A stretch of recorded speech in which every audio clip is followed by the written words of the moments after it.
Good morning.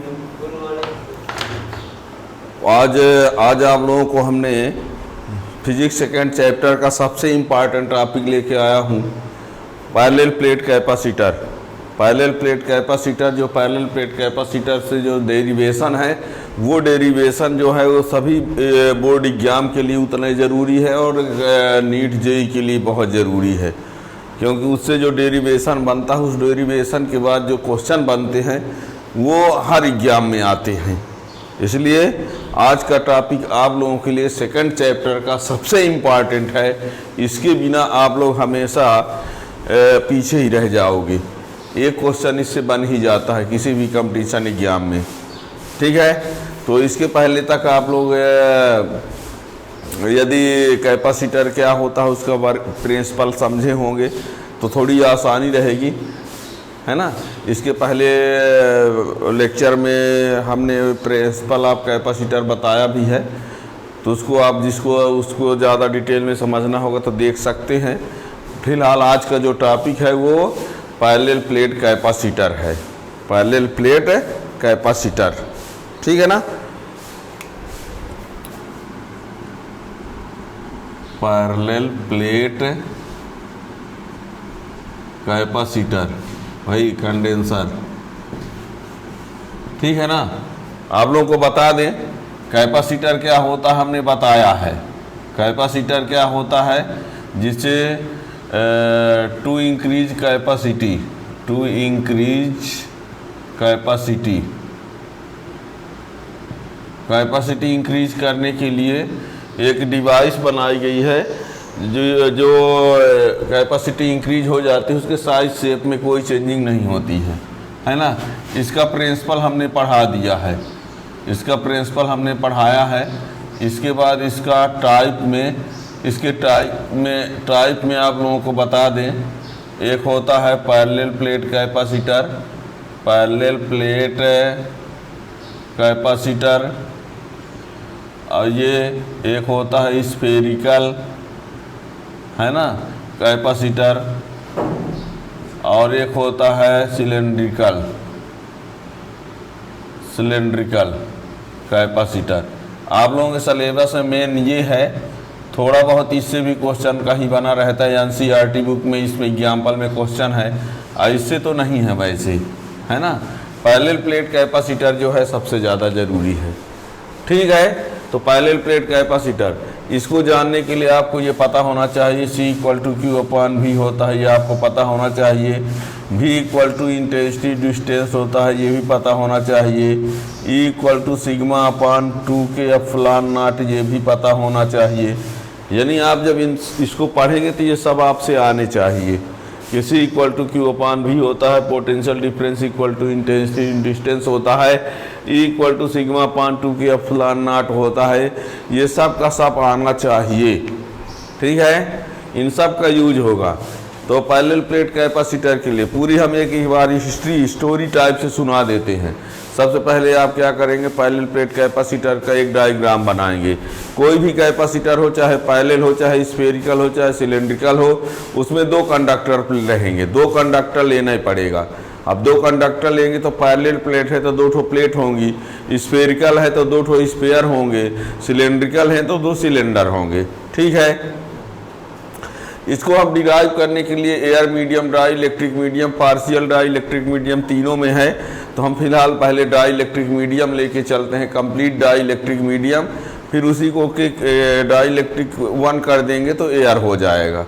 फिर आगे हम एक टॉपिक में आपको पार्शियली डाई इलेक्ट्रिक मीडियम का भी बता देंगे। तो सबसे पहले डायग्राम बनाना है। डायग्राम बनाने के बाद उसका 2-4 लाइन में कंस्ट्रक्शन लिख देना है ना। बोर्ड एग्जाम में कंस्ट्रक्शन, है ना। कंपटीशन में तो आपको फार्मूला की ज़रूरत है, चाहे जहाँ से आए हो, इससे कोई लेना देना नहीं कि आया कैसे। लेकिन बोर्ड एग्जाम में डिराइव करने के लिए पूछता है तो हम पहले बोर्ड के हिसाब से ही बताएंगे, ठीक है ना। तो पहले डायग्राम बना के कंस्ट्रक्शन 2-4 लाइन में लिख देंगे। फिर क्या करेंगे, हमको पोटेंशियल डिफरेंस की ज़रूरत पड़ेगी। क्यों? क्योंकि C=Q/V में भी चाहिए।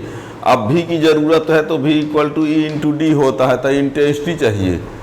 सोचिए, आपको कैपेसिटी लाना है तो पोटेंशियल डिफरेंस चाहिए, पोटेंशियल डिफरेंस लाना है तो इंटेंसिटी चाहिए, इंटेंसिटी लाना है तो ये फार्मूला सिग्मा अपान 2 के एप्सिलॉन नॉट। ये सब स्टेप बाय स्टेप जरूरत पड़ती रहती है, सब पीछे आ चुके हैं, है ना। तो यही करना है, पोटेंशियल डिफरेंस ला लेंगे, पोटेंशियल डिफरेंस लाने का प्रयास करेंगे, उसके पहले इंटेंसिटी के पहले ये आपको फार्मूला आना चाहिए, ठीक है ना। और प्रिंसिपल उसका भी आना चाहिए कि क्या क्या होता है, ठीक है ना। तो देखिए साथ में डायग्राम बना के दिखाते हैं।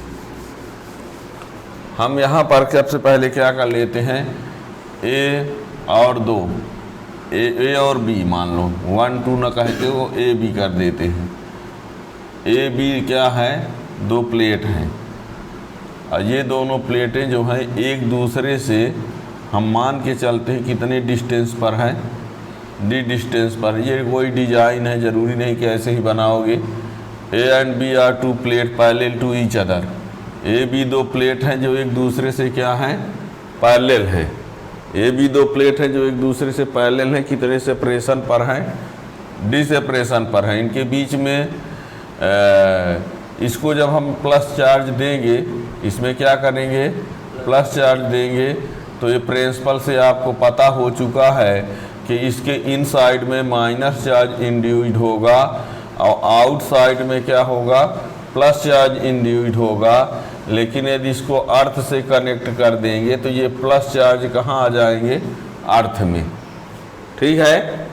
ए बी 2 प्लेट हैं, दोनों का सेपरेशन क्या है, डी है, एरिया ए है, ए को हमने प्लस चार्ज दिया, इंडक्शन हुआ तो बी के अंदर माइनस चार्ज, आउटसाइड में प्लस चार्ज, बी का कनेक्शन अर्थ से है तो पॉजिटिव चार्ज अर्थ में चले जाएंगे। ये सब प्रिंसिपल पढ़ा चुके हो।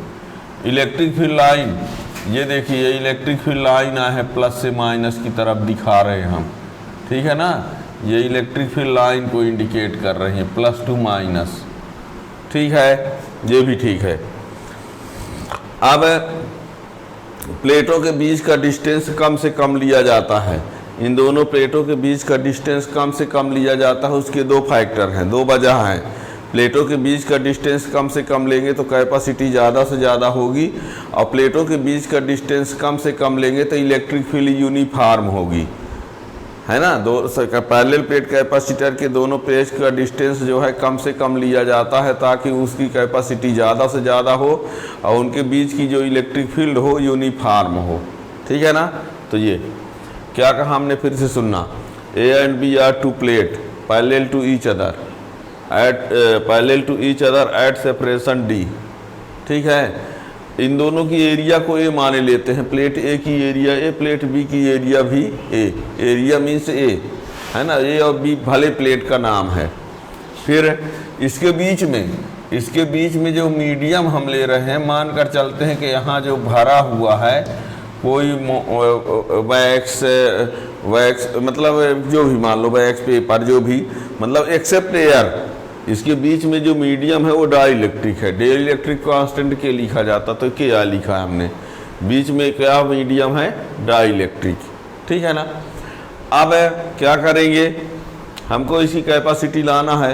कैपेसिटी लाने के लिए हमको पहले इलेक्ट्रिक फील्ड इंटेंसिटी लाना पड़ेगा, है ना।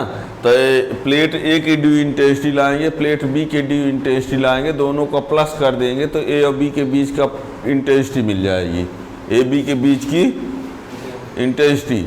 और जब इंटेंसिटी पता हो जाएगी और डिस्टेंस कितना है तो पोटेंशियल डिफरेंस इक्वल टू होता है इंटेंसिटी इंटू डिस्टेंस। और जब इंटेंसिटी इंटू डिस्टेंस हो जाएगा तो पोटेंशियल डिफरेंस आ जाएगा, तो सी इक्वल टू क्यू अपान भी में भी की वैल्यू रख देंगे तो आ जाएगी कैपेसिटी। क्या कहा हमने, पहले प्लेट ए की ड्यू इंटेंसिटी, प्लेट बी के ड्यू इंटेंसिटी, दोनों का प्लस करेंगे तो ए बी के बीच का टोटल इंटेंसिटी। और जब इंटेंसिटी आ जाएगा तो पोटेंशियल डिफरेंस इक्वल टू होता है intensity into distance.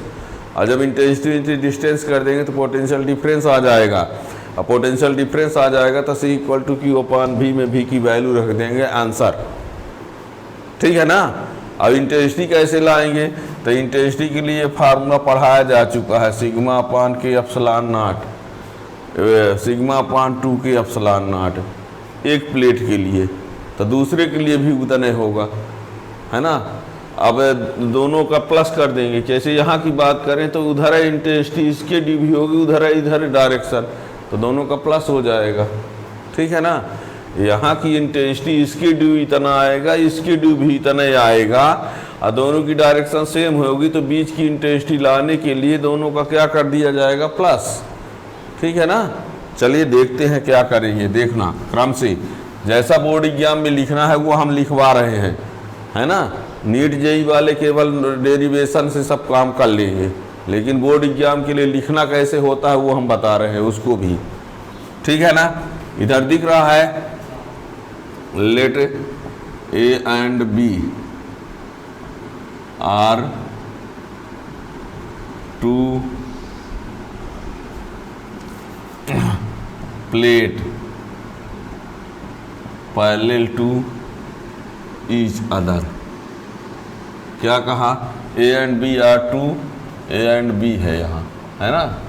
A and B are two plates parallel to each other at distance D from each other, ठीक है। और ये भी बता दें इसके बीच में डाई इलेक्ट्रिक कांस्टेंट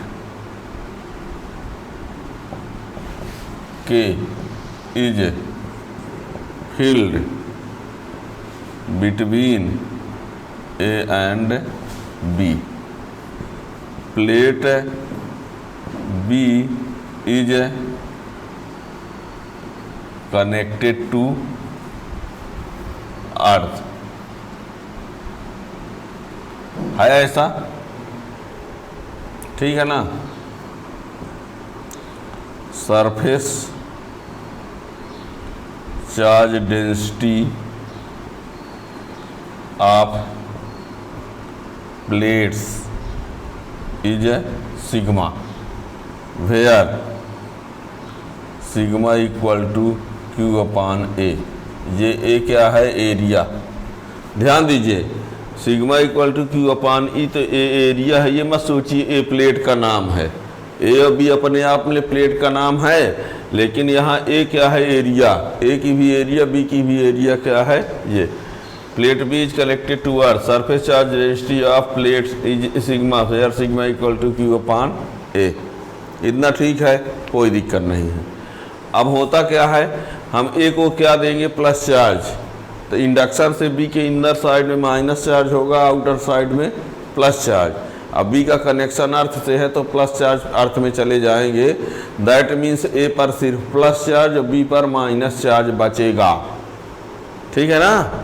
तो देखिए आगे पैराग्राफ चेंज करके लिखते हैं, दिख रहा है ना। When plus Q charge given to plate A, then by induction negative charge induced inside of B and positive charge outside of B, which ultimately goes into the earth।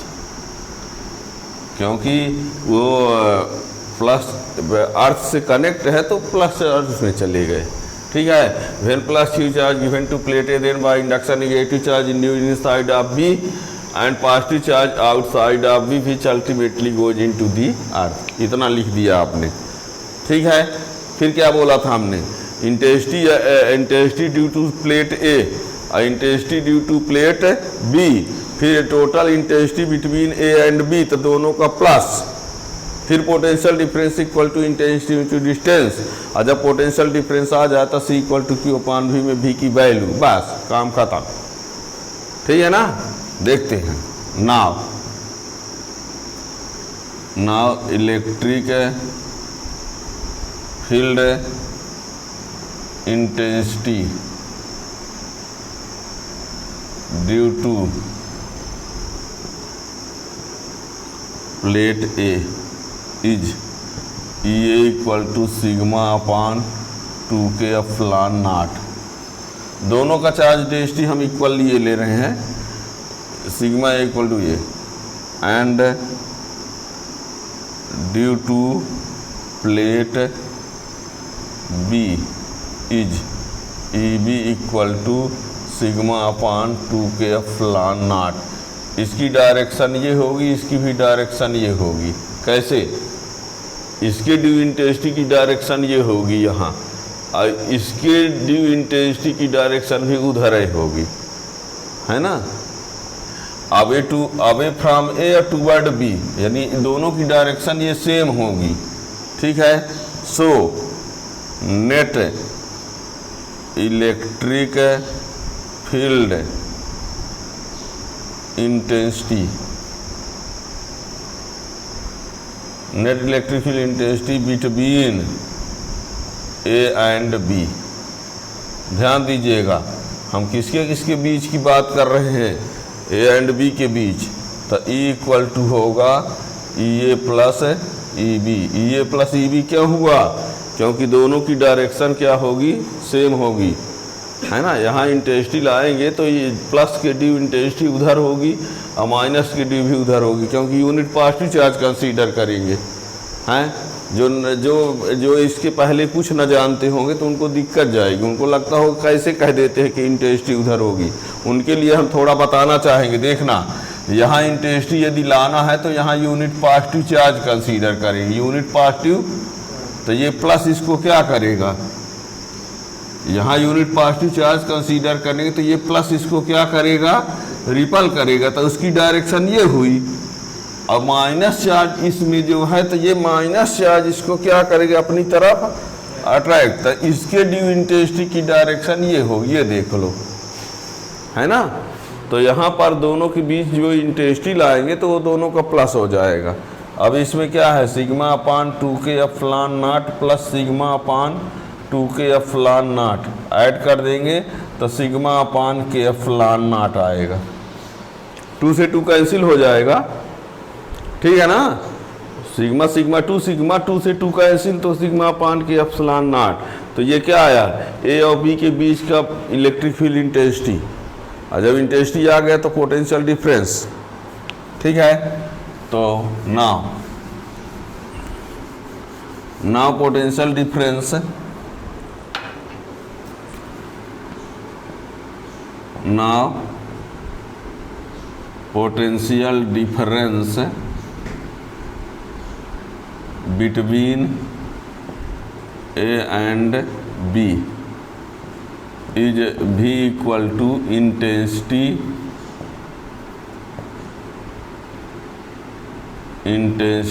into distance। Intensity यानी E, distance यानी D। E की value वो रहा sigma upon K epsilon naught into D, sigma D upon K epsilon naught. अब sigma equal to होता है Q upon A, तो यहाँ पर QD upon A K epsilon naught, A भी आ गया। Sigma equal to Q upon A, ये पोटेंशियल डिफरेंस मिल गया, ठीक है ना। क्या क्या हमने बोला, ए के ड्यू इंटेंसिटी, बी के ड्यू इंटेंसिटी, दोनों के प्लस कर दिए तो total intensity between A and B. और पोटेंशियल डिफरेंस भी equal to intensity into distance, तो पोटेंशियल डिफरेंस आ गया, ठीक है ना। अब हो गया इतना, फिर लिखते हैं if C is the capacity of parallel plate capacitor then C equal to Q upon V. C equal to भी की ये वाली वैल्यू रख दो, क्यू अपान क्यू डी अपान ए के अफलान नाट, ये क्यू से क्यू कैंसिल हुआ, ए के अफलान नाट अपान डी, ये फैराड। ठीक है, इसी को यदि हम CGS में लाएंगे तो ये 4 पाई अफलान नाट से डिवाइड कर देना पड़ेगा, तो C इक्वल टू ए के अपान 4 पाई डी ये आएगा। CGS में लाना हो तो 4 पाई एप्सिलॉन नॉट से डिवाइड करना पड़ेगा। 4 पाई एप्सिलॉन नॉट से डिवाइड करेंगे तो एप्सिलॉन कट जाएगा, तो ए के अपान 4 पाई डी। और ये फिर किस में होगा? स्टैट फैराड में होगा, है ना। इन एयर मीडियम लिखेंगे तो एयर मीडियम में क्या हो जाएगा? इन एयर मीडियम में ये फार्मूला मेन, तो C equal to A epsilon naught upon D, ये फैराड। क्या क्लियर हुआ? इसको ये फैराड CGSI सिस्टम में है, ये CGS सिस्टम में है, डाई इलेक्ट्रिक मीडियम में है, तो एयर मीडियम में ये लेंगे तो आ जाएगा। अब ध्यान दीजिए, यहाँ के की क्या है? Dielectric. कोई आपसे कह दे कि यदि हम इन दोनों प्लेटों के बीच में डाई इलेक्ट्रिक में पूरा मेटल भर दें, क्या रख दें? इन दोनों प्लेटों के बीच में हम कोई मेटल रख दें टोटल, तो मेटल के लिए के इक्वल टू इन्फिनिटी होता है, तो कैपेसिटी क्या हो जाएगी? इन्फिनिटी हो जाएगी, है ना। ध्यान दीजिएगा ये सब कुछ। अब यहाँ पर बात को सब समझिए। C इक्वल टू आया क्या? ए K epsilon naught upon D, ये हमेशा फार्मूला तैयार होना चाहिए, है ना। अब K equal to infinity for metal होता है क्या? K equal to infinity therefore, इसके लिए C इक्वल टू क्या हो जाएगा? इसका मीन्स ये हुआ कि ये दोनों प्लेटों के बीच में हम पूरा क्या रख दें? कोई मेटल रख दें, तो उसकी कैपेसिटी कितनी हो जाएगी? ये, ठीक है ना। अब यदि हम A को क्या कर दें? A/2 कर दें, ठीक है, और D को भी क्या कर दें? D को D/2 कर दें, तो क्या होगा? Then C equal to C dash equal to A/2 K epsilon naught upon D/2, क्या होगा बताओ? इसको हमने क्या किया? एरिया को हाफ कर दिया और डिस्टेंस को हाफ कर दिया, तो ये दोनों से दोनों क्या हो जाएंगे? तो C dash equal to A K epsilon naught upon D, यानी C dash equal to C। Means क्या हुआ? यदि हम एरिया को हाफ करेंगे, एरिया को हाफ करें, देखिए एरिया को हाफ करेंगे तो कैपेसिटी हाफ होगी, और डी को हाफ करेंगे तो कैपेसिटी डबल होगी। एरिया को हाफ तो कैपेसिटी हाफ, डिस्टेंस को हाफ तो कैपेसिटी डबल, तो दोनों कैंसिल हो जाते हैं, तो कुल मिला के ये आ गया। यानी यदि हम ए को हाफ कर दें, डी को भी हाफ, सॉरी यहाँ हाफ बोले हैं, डी को भी हाफ कर दें, दोनों को क्या कर दें? हाफ कर देते हैं, तो कैपेसिटी क्या रहती है? अनचेंज रहती है, ठीक है ना। और यदि एक ही चेंज करेंगे, ए को हाफ करेंगे तो हाफ हो जाएगी, डी को हाफ करेंगे तो डबल हो जाएगी, है ना। तो ये एक केस, ठीक है। अब दूसरा केस, हम सिर्फ क्या करते हैं? डी को क्या कर दें? D/3 कर दें, then C dash equal to क्या होगा? 3C होगा, ठीक है ना।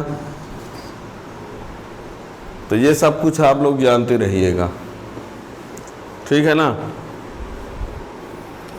अब फैक्टर इफेक्टिव में तो जान ही गए, जो C है A पर डिपेंड है, K पर डिपेंड है, D पर डिपेंड है, एरिया इंक्रीज तो C इंक्रीज, यानी इसमें ये हो गया ना। अब यदि ये कहा जाए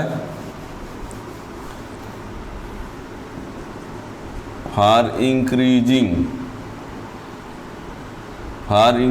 capacity of parallel plate capacitor, ठीक है। तो आप क्या कहेंगे, ए शुड बी लार्ज और के should be large, D should be must be